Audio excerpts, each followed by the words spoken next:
Shadowcrypt is a game created by One Bit Punch and was recently greenlit. I believe this is their first published game. The game touted as a Zelda 2-like experience with a Castlevania-like appearance. These are bold statements from the developer that we'll address later in the analysis. Currently, I don't believe there is a way to get a Steam key for the game if you purchased it from another store, so if you want the game on Steam, you have to get it from Steam's greenlight. Options. Before you start the game, you'll see 3 options to select. Going into the instructions, you will see a diagram of a SNES controller mapping and 2 keyboard mappings. I found it a bit odd to see a Super Nintendo controller, as I assume that most people use PlayStation or Xbox controllers with their PC. Sadly, I didn't see any way to remap the keys or any other options for the game. Well, it turns out there's a PDF with additional instructions that comes with the game. The other options available to you are hitting 0, which will toggle a full screen windowed mode, hitting 1, which will toggle a frame rate display, and toggling 2, which will change the brightness level of the game. Not the greatest options of the world, but I'm unsure why these weren't provided in the game options. Well, given this is a 2D game, I figured I'd play with my Xbox controller. I attempted playing with the keyboard, but it didn't feel natural. Luckily, the Xbox controller worked. Sadly, it doesn't use the analog stick and uses the D-pad. Not world-shattering, but a minor qualm. Story. So, the story is, there's a necromancer, and if you don't know what a necromancer is, it's a wizard that summons the dead to become undead. You know, like in terms of skeletons, zombies, and so on, to perform their bidding.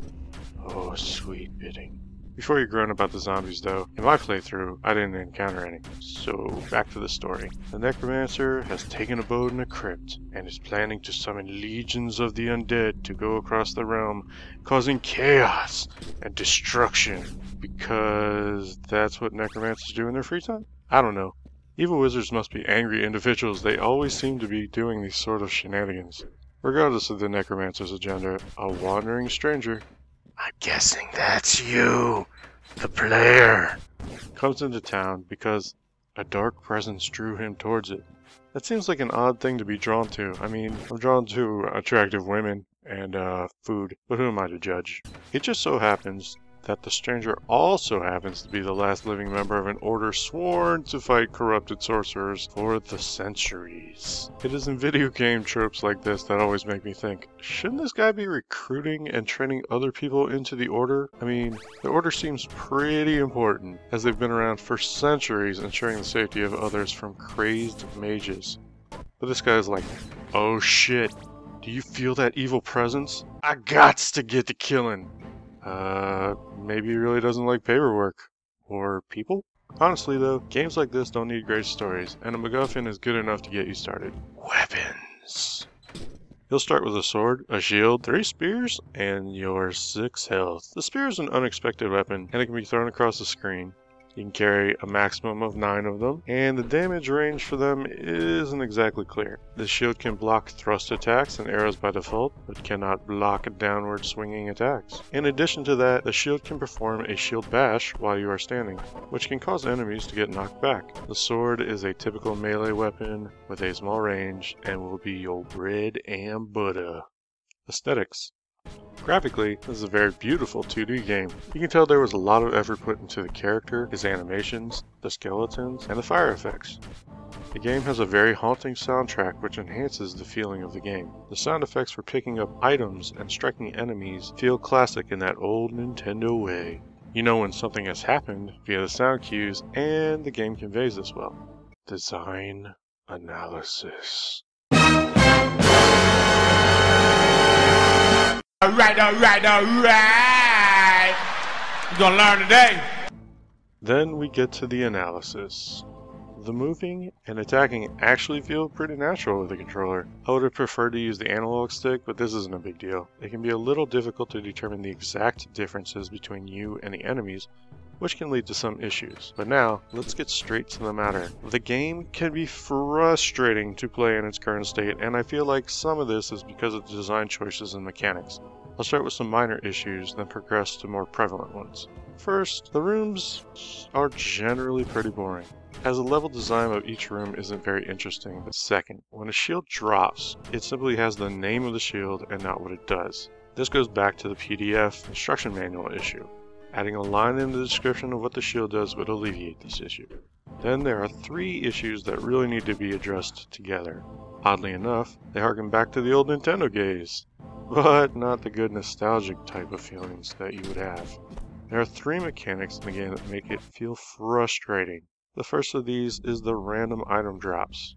Now don't get me wrong, random item drops are a great mechanic if they're used correctly.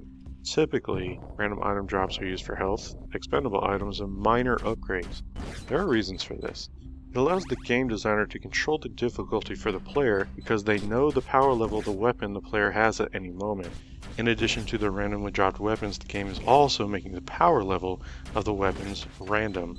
This is beginning to add way too many variables in the difficulty to control it. There are 2 ways to solve this. One is to reduce the amount of randomness in the weapon drops.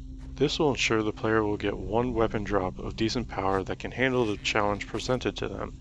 The second is to scale the enemy's health with the damage that the player can produce. Let's discuss the enemy combat. I do enjoy how the game's enemy combat makes it feel that you need to think a little bit before you attack. You can't just go in swinging and expect to win.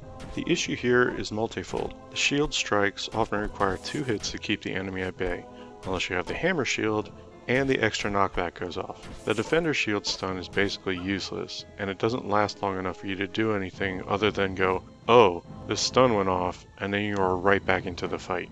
Now you're probably thinking, why am I harping on this?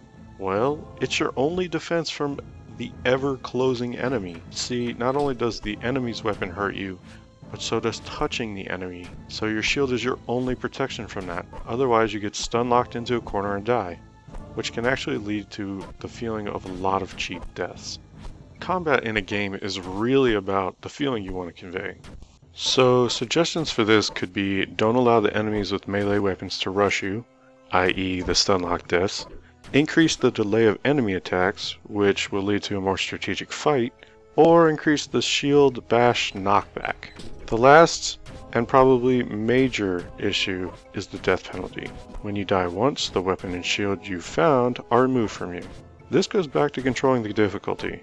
Since the enemies do not respawn, typically the user cannot get their power level back to deal with the challenge presented to them, which basically means the next 3 lives you are given are useless, which is just irritating to go on and die 3 times before you can play again. This is one thing that can make a game go from feeling like a skillful game to a luck-based game. My suggestion for this is to either remove the death penalty or scare the enemy health so that the player can stand a chance. Conclusion. I think this game has a great deal of potential. There are some nagging issues with the game that could currently make it more enjoyable. I feel like some minor changes to the game design would level out the frustration for players and send this to a must-own game.